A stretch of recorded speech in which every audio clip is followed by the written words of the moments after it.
Well, it's indeed a great pleasure for me to be here in front of such an audience, aspiring people to get into education, people who are already into education, both on teaching side and the business side. But if we talk about today's topic and the four things that we were supposed to focus on, which I think my past speakers also have spoken about, first was the big picture of the economic changes that are happening in this country and how are they relevant, or what is their relevance in the education landscape. If we talk about private education, at least that's something in which I am in. In this country, the published statistics suggest that about 25 to 28% of primary and secondary education happens through private schools. Now, a lot of people question those statistics. At times, often the government data is inflated and it's not accurate, but industry estimates that about a third of primary and secondary education in this country is happening through the private schools. On a world average, if we see the global average of that is 19. But it doesn't mean that world over there is a higher percentage of private operators in primary and secondary schools. That percentage of 19 is largely inflated, or largely it goes up because of India, because of the sheer size and the numbers that we have. So we are in a unique kind of a landscape where it's not as much the state, but it's greatly, it's more and more becoming a role of private investment, which is working on private education in primary and secondary space. We see trends changing in the government. Mainly, I'm talking about the brick and mortar space, which is a formal education space.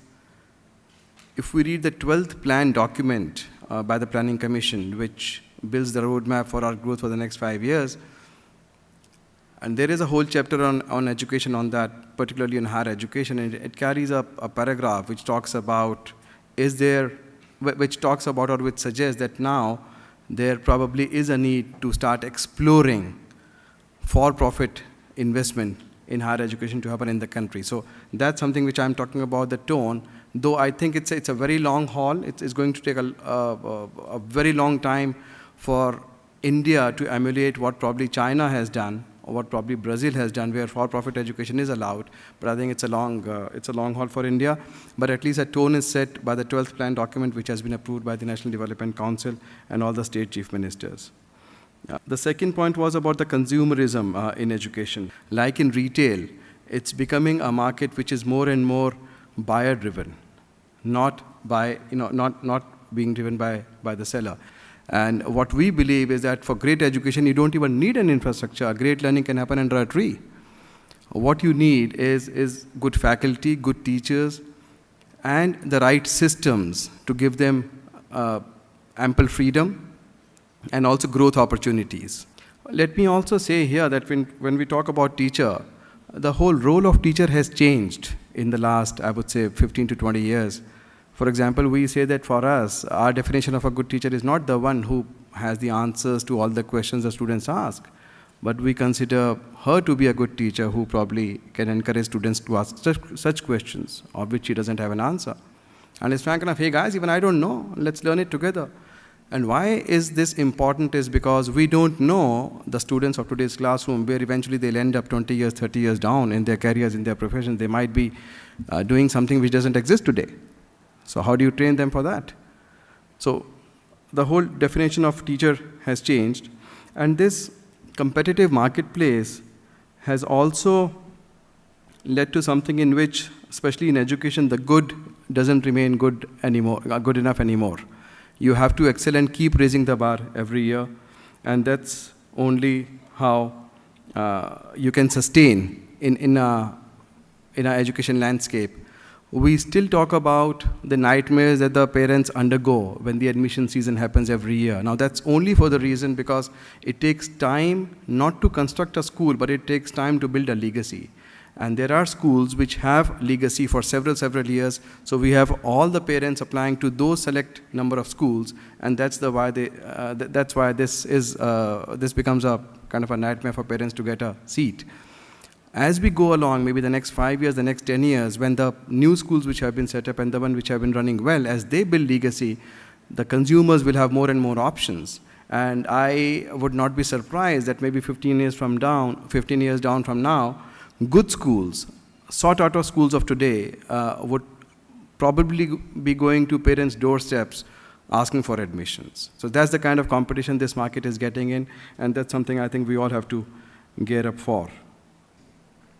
We are in the brick and mortar space, in which we invested huge money, and we started with one school. Now we run 3 campuses across NCR, so 3 international schools, and we also run 3 play schools, which started over the last 1 year. In a core space, in the core education space, what's becoming increasingly important is that what drives you, or what is the whole vision for you to get into education. So while there is a huge opportunity, but given the kind of competition what also it brings with it, and I would add one more thing, the kind of responsibility, a natural responsibility that a promoter of an educational institution carries on his shoulders, because at the end of the day, whichever tone you drive your institution towards, that pretty much defines how the students learning in your institution would eventually become in life. So with these 3 things, this is an area which has to be driven more by passion, more by vision. It requires very patient capital. It's very painful for the first 5 to 7 years. You would always keep working on your business plans, and each year you don't meet your cash flow targets and all. And that's something which is very common in the brick and mortar space. But once you cross, say, about 6 to 8 years and build a name for yourself, then probably it's a very good business to be in. You can do good, you can provide good education, and yet make it as a economically beneficial activity. Franchise in education, a franchise activity in education works differently in different sectors. Play school is an area where we have seen most of the franchising activities happening, and again, there is a variety. K-12 schools, we have seen franchise activities happening. Some have worked, some have not worked. I'm sure, I think Andy would have a few things to share about that, Andy Gray, about the Euro schools, their experience about that. Higher education is different. What's very important in a franchise model is, first of all, the organization which is offering franchise, how much work have they done to create a franchise activity of their education space? Is there a compartmentalized model through which they deliver curriculum, pedagogy, training, and do they have a correct appraisal system with which they keep checking how the quality is? But that's only one part. The second part, which is the most important part, which I think, and that's where the main disconnect happens, is the match of vision between the franchisor and the franchisee.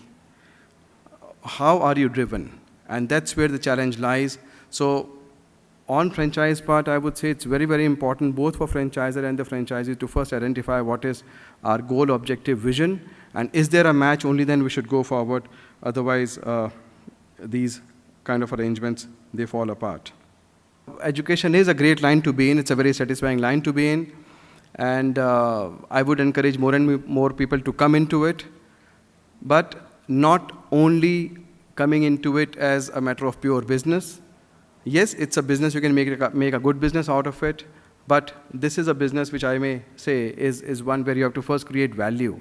And creating that value takes about 6 to 7 years, and only after that you can think about profits to come, with which you build more and more. So enjoy your 2 days of conference, and thank you.